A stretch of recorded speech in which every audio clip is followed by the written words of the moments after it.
Back in February 2014 when Motorola Moto G came out, it actually changed the whole scenario, whole definition of the entry-level smartphones with its great hardware, great look and blazing fast software.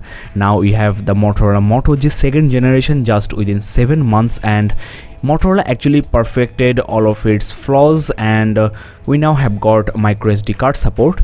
In India, you will get only the 16 gig version for around 12,999 rupees, and I have for you the white version here. You can also get the black version. This phone is available only on Flipkart in India, and I have added a Flipkart link in the description below, so you can check that out as well. The pricing of this smartphone is, I'll say, very good and around 1000 cheaper than the first generation Moto G 16 gig, and there is also an 8 gig version which is available in the US at as low as 179 USD. Here is the box of Motorola Moto E, which is almost similar to this one, only the color is different. I have reviewed Motorola Moto E as well, and you can check the description below for the reviews on that smartphone. Here you go guys, the new Motorola Moto G second generation, and it's as usual a damn good looking phone with great finish, and I am really liking this white color. It's actually very white, not just white, it is more than white, just like those detergent ads. Well, let's put this aside for a while and check what's inside the box. First of all, you will get the headset. As you can see, this is not like those premium headsets you used to see on the flagships of other brands, but considering the price of this device, this headset seems quite satisfactory. The earpieces are well built and there is no gold plating on the 3.5mm jack. So if you are a music lover, then you should look for a premium headset, but otherwise this is a very good headset for everyday normal uses. Well, the next thing you get is the charger, and as you can see, the cable is actually attached to the charging adapter, and looks like there is no separate data cable comes free, so you have to actually buy one, which should not cost you more than 200 rupees. Here it is, and the adapter is actually quite compact, much better than those Samsung adapters which take a lot of space on the switchboard. The quality of the cable is very premium, and I am really liking this compact design by Motorola, but a separate data cable would have been very nice. There are some Hindi manuals here, so the packaging is specially for the Indian market, and the number of service centers of Motorola in India has also increased rapidly, so you can surely get this device without any doubt in mind. In fact, Motorola has become the 4th largest smartphone seller in India, so good going Motorola. Now the device we have here is very premium looking, and the finish, as I have mentioned before, is flawless, and there are actually dual speakers at the front. The back panel is slightly curved for better handling, and the soft touch rubber coating is also very nice to feel. Just to show you how white is this Motorola Moto G, let me compare it with Galaxy S5, and you can see that the white level on the Moto G is very high, and the matte finish is catching more light than the flashy back of Samsung. The dimensions of these two phones are almost same, though the Moto G is slightly thick. Here I have the Moto E black version, and the black one is also not bad, but I am really liking the white one. Now the Moto E is broken because I have done a drop test and also hammer test, so you can check the description below for those videos. But don't worry, the display glass is very tough, just like Samsung Galaxy S5 or any other premium device. It's Corning Gorilla Glass 3, and any device can break if you drop. Now let's get rid of this protective plastic, and from my previous experience I can say that the display glass is very smooth, and when you use it for few days the display glass even becomes more smooth. Well guys, now let me give you a quick walkthrough of the exterior design. First of all, this is the ear speaker, and this also works as the loudspeaker. There is another speaker at the bottom, that is, this phone has got dual speakers which will give you nice stereo effects. This is the front facing 2 megapixels camera with HD recording, and these are the sensors. This phone sports both proximity and ambient light sensors. This is the 3.5 mm headphone jack, and there is a secondary microphone here for noise cancellation. Here at the bottom you will find the usual micro USB port for charging as well as data syncing, and on the left of this phone there is a volume rocker along with the power key. These keys are very sturdy and doesn't actually move that much. Here on the right hand side of the phone there is nothing, and at the back there is an 8 megapixels camera with HD recording, not full HD this time also, and as you know, I will upload some camera samples into my Facebook page facebook.com/gadgetsportal and also into my website gadgetsportal.in. There is a camera flash as well, and I really like this dent with the Motorola logo. You can actually put your index finger and use this device. This will give a very good grip and handling of this phone. Overall, this 5 inches display is easily accessible with your thumb, but small-handed person may find it slightly difficult to handle. This is an IPS LCD display with HD resolution, and the PPI is 294, which is actually more than enough. Overall, I really liked the sturdy build quality, premium look and feel, and the curved back of the smartphone. It's a very stylish phone indeed. Moreover, you can change the back cover with lots of color options. Now let's remove the back cover and check what's inside. As you can see, there are 2 SIM card slots and both are micro SIMs, and these are also hot swappable. Now the good news is, unlike the first generation Moto G, there is a micro SD card slot which can be expandable up to 64 gigs. The battery is inbuilt, which is of 2070 mAh, which should be good enough for at least one full day of normal to heavy uses. This phone is also water spill resistant, that is, there is some water resistant coating which protects the phone from the inside out, so you can take a call even if there is a bit rain. But I suggest you don't fully immerse this phone underwater. Well, I think that's all on the exterior hardware design.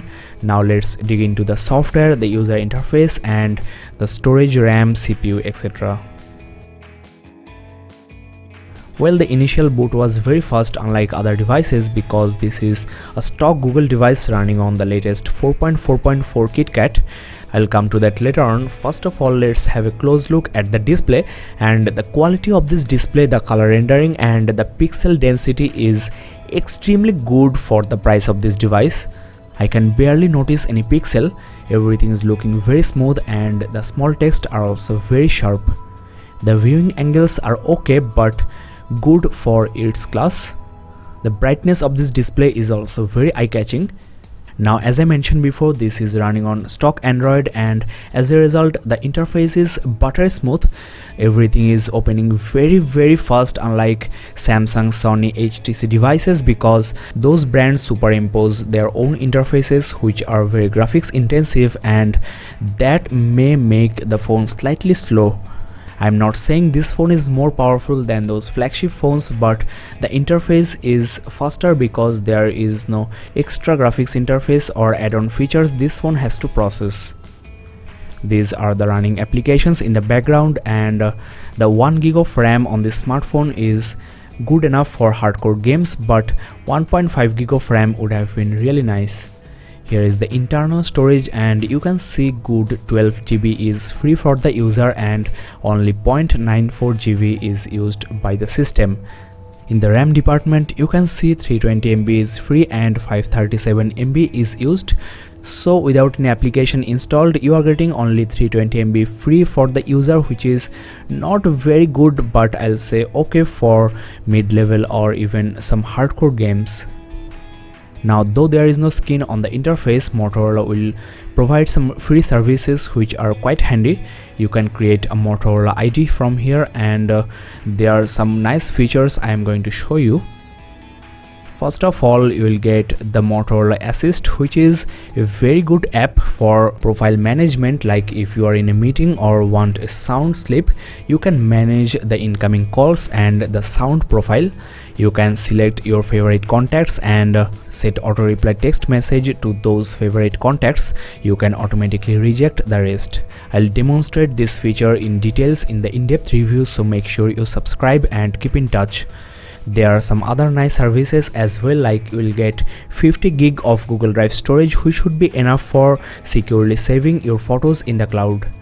Motorola Migrate is another very handy app for moving your contacts and other info from your old phone to this new phone.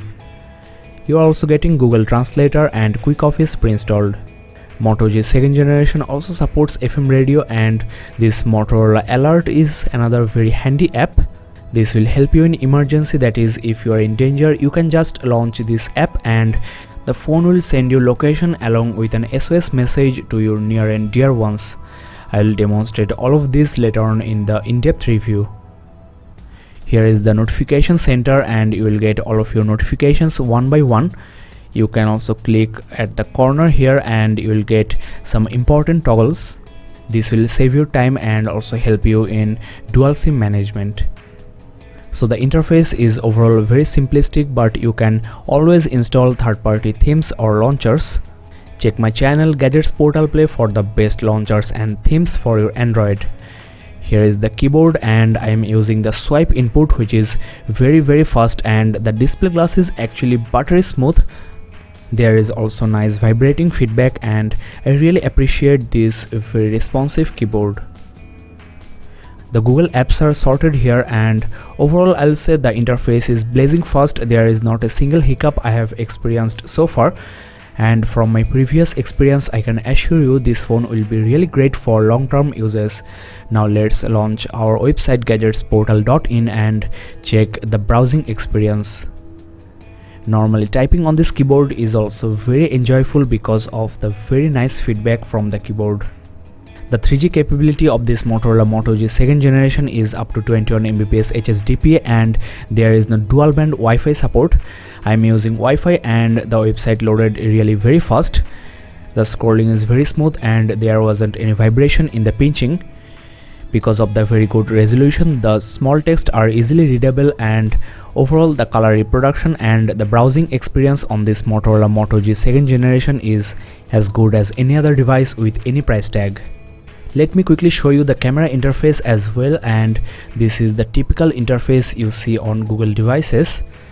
The shutter is very fast and the picture quality also seems decent. The focusing is very good, and I'll upload some camera samples very soon so you can check yourself. There are some settings and there is also a slow motion video mode. I'll talk about all of these things later on in the in-depth review. This is an application I have installed to check the CPU and GPU. This is called CPU Z, and as you can see the Android version is 4.4.4 KitKat. The resolution as you can see is showing 1184 because of the navigation bar at the bottom. But don't worry, while playing games or watching movies, this bar actually goes away. Here is the CPU info, and this phone has got Cortex A7 quad-core processor with 1.19 GHz clock speed. The chipset is premium Qualcomm Snapdragon 400 MSM8226, and it is much better than those cheap quality MediaTek processors or chipset you usually find on entry-level devices from other brands.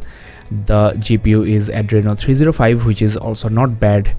Out of 4 cores, only 1 core is active at this moment to save the battery, and here is the battery info. I should talk about this after I use this device for a while, so let's move on. Here are the sensors, and this phone has got both proximity and ambient light sensors, and there is also a magnetic field sensor which will help you in maps and also in few games. Unlike other entry-level devices, this phone has got almost all the sensors needed for a real smartphone.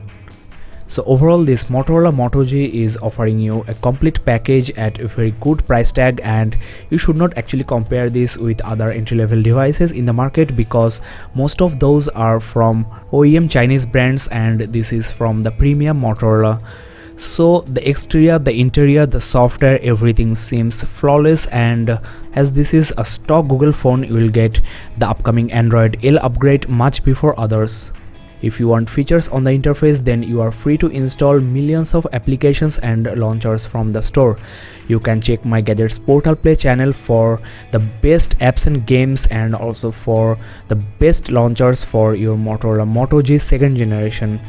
That's all in the unboxing and hands-on review, and I'll upload the in-depth review very soon. So make sure you subscribe and keep in touch. If you wish to buy this phone, you can use the links in the description below. So that's all for now guys, thanks for watching and keep in touch.